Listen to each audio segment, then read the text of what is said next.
Hello, my name is Donnie, and 2 months ago I moved into this self-converted Mercedes-Benz Sprinter. Today I'm just gonna do a rundown of the rig, chat about why I started van life, and also give some tips and tricks, maybe some advice for people who, or if you're watching and you might consider wanting to do this. We've got a 2011 Mercedes-Benz Sprinter, rear-wheel drive, diesel engine. It came with this privacy cover, so you can't look in during the day, only if you put your face up to it. At night, if we have the lights on in here, you can see everything. Kind of sucks, but we just cover it up. Moving on. We've got a spacious garage in the back. It's quite a mess right now. Let me see if I can actually get it open. Oh, thank God it's open. We can't actually unlock it. We actually have to get up on the bed and reach up and then unlatch the lock from the inside because for some reason fob doesn't actually unlock it. So we got a lot of stuff. We've got our bikes in here, our hiking boots, helmets, our longboards, and our bed is quite high. We decided on a high bed so that we had all the space for gear. The trade-off, the clearance is quite low. It doesn't bother us too much. It bothers me a bit, but Seamus is fine with it. Our van, when we bought it, came with this ladder. It's not the best ladder. I don't really trust it, to be honest, but I'll climb up here and show you the solar setup and our fans as well. For some reason the mic stopped working, so we have 400 watts of solar, 400 amp hours of battery, a 1800 watt inverter, and 2 Deluxe Max Air fans. So now that we've gone over all the exterior details of the van, I'm finally going to show you guys what it looks like on the inside. And a caveat is our build is 80% done. Most of the work that needs to get done is cosmetic. We've been able to live out of it with no issues at all. Let's go. We've got a blackout curtain dividing the cab from the cabin. Got a walnut veneer countertop with this RV sink and faucet combo. We've got this wonderful toaster oven. Toaster oven pulls about 1500 watts if I recall. We have this outlet extension cord right over here. It's got 2 USB-C ports and a USB-A port. We've also got these hanging net bags. They hold our produce and chips. I actually made this wall organizer. It just holds miscellaneous things like reusable grocery bags. And then while I built this galley, everything back was actually purchased from a architectural salvage store. We actually affixed these cabinets first, and we actually had lockers here prior. We tore them out and I built my own custom kitchen galley size specifically to fill that space. These are made of MDF board, I think. We've got this Velcro scratch pad for Sydney to scratch. She also loves to scratch our seats. We have seat covers, but yeah, she loves to scratch our seats. So if you have a cat, I would definitely get seat covers. We've got 7 gallons of water. We've got 6 gallons of water, 7-gallon gray water tank. At first, I wasn't sure about the cutting board inset into the sink. Thought it was kind of gimmicky. I feel like this is just one of those things that you just have to experience for yourself. You have so little counter space. Being able to expand your counter space, even if it's just like this little square right here, is invaluable. All right, this kitchen galley built by me myself. This is our bathroom, by the way. 5-gallon bucket with the toilet seat, Sydney's treats and cat food. This is our table. This is our work desk. We just use this whiteboard calendar and it fits perfectly over our drawer. Underneath, all of our utensils, our cups and mugs and plates. Got our cast iron, our rice cooker, sheet pans, frying pans, percolator, all of that.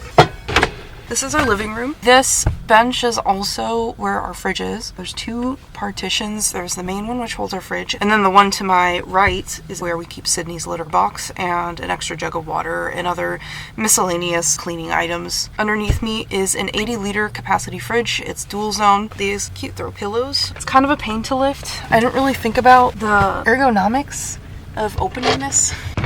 On our right side, we've got our eggs and dairy. On the left side, we've got our produce, leftovers, canned beverages, and everything else. This chest was actually the first thing that I put together. Carpentry-wise, I don't have any prior experience woodworking or building anything. Trying to figure out how to do this was a challenge. I didn't have a workshop. I had minimal tools. I think I'm going to revisit it later down the line. Right now, we don't have a proper partition. This is just a piece of plywood that's just being held up between our bench and the bed. And then just a drawer organizer we purchased at Target. It's just one of those plastic ones. Yeah. We have a headliner shelf. Up here is our closet. So we've just got a bunch of packing cubes. So Seamus and I's clothes just all go up there. This is a Cotopaxi packing cube, but I've just got some other assorted Amazon brand ones that I bought a while ago. We also have towels shoved in the corner over there. All of these bags hanging right here. So this is Seamus's ukulele base. My camera bag. This is all the camera gear that I have. It holds my camera, my Fujifilm X-S10, 3 lenses, batteries, SD cards, and all that. Fanny pack. We got a kalimba hanging here too. We got a lot of stuff hanging on here, and it's hung on these little alligator clips that we got at Harbor Freight. Shout out to Harbor Freight. We have magnets from Harbor Freight too, hanging up here. And I forgot to mention, our cook system is just a 2-burner Coleman propane stove. I'll put a picture of the stove right here because ours is quite dirty and gross right now. I don't really feel like pulling it out. It's just a camp stove, so nothing too special. Probably one of my favorite additions is our slide out garbage bins. Fixtures actually from IKEA. Having them on a slide is just so nice and it's so helpful. These came with all the hardware to install it, and we also have this like side slider thing where we keep all of our little trash bags too. This is the bedroom. This is how we get up. Things right here. It's narrow, but that's the trade-off that we have for the garage. Our bed is north-south lengthwise with the van. Seamus is 6'4". An east-west bed was just not feasible. I'm 5'4", 5'3". It would have been fine for me. There's like no ceiling here right now, so we just have this tapestry hung up and some string lights, and it's actually really quite cozy. I also forgot to mention that we have a queen-size bed. There's a 9-inch margin or gap on the side of the bed, and we just use that to hold toiletries.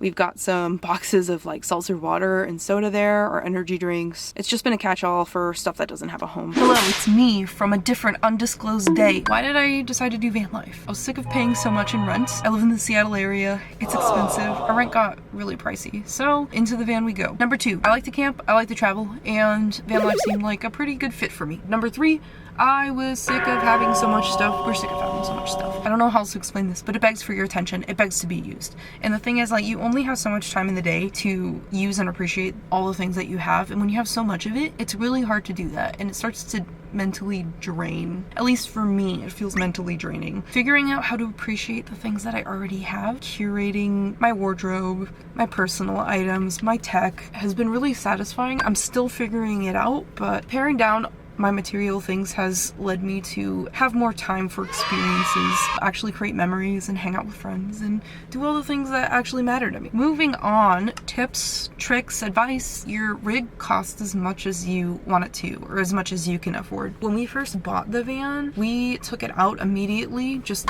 as is. It was just a crew van and had like 2 rows of seats in it, factory headliner and everything. Took it out with just some camping gear. It was incredible. It was awesome. Just take your van out, just throw some sleeping bags and sleeping pads in the back, some other camping gear, plan a trip, and figure out what works and what doesn't. While we were incrementally building our van out, we figured out what was impractical and what we did need. Initially, we had a kitchen galley on the passenger side of the van. I'll put a picture here. We found out that it felt really obstructive. It felt really claustrophobic. We didn't really like it. We've had problems with the door. The way that the door is and that sidewall is, it just didn't seem practical to have like a whole fixture there in the case that we needed to make repairs. And also, we wanted somewhere to sit. Our bed is so high up that it's not really practical to sit up there and do anything. We only use it to sleep. We watch movies up there sometimes. We needed somewhere to eat, work, just a general like living area. So we opted for a storage bench that doubles as like a couch. It just makes more sense for our setup. Just because you see a layout on social media or Pinterest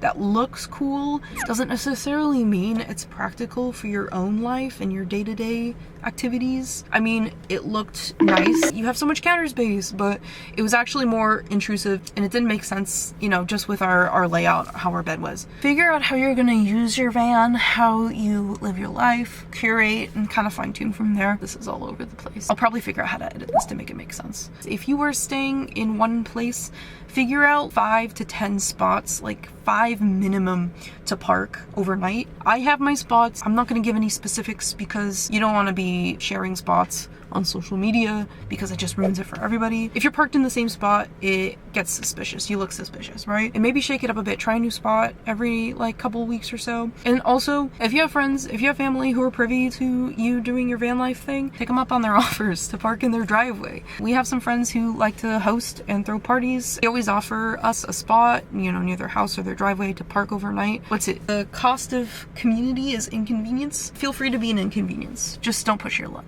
Your space will get cluttered and messy a lot quicker than an apartment. So that means you'll be tidying up and cleaning a lot more often than an apartment. However, the task is much smaller. Just taking like like 10 minutes to just put everything back goes a really long way. And speaking of where everything goes, have systems.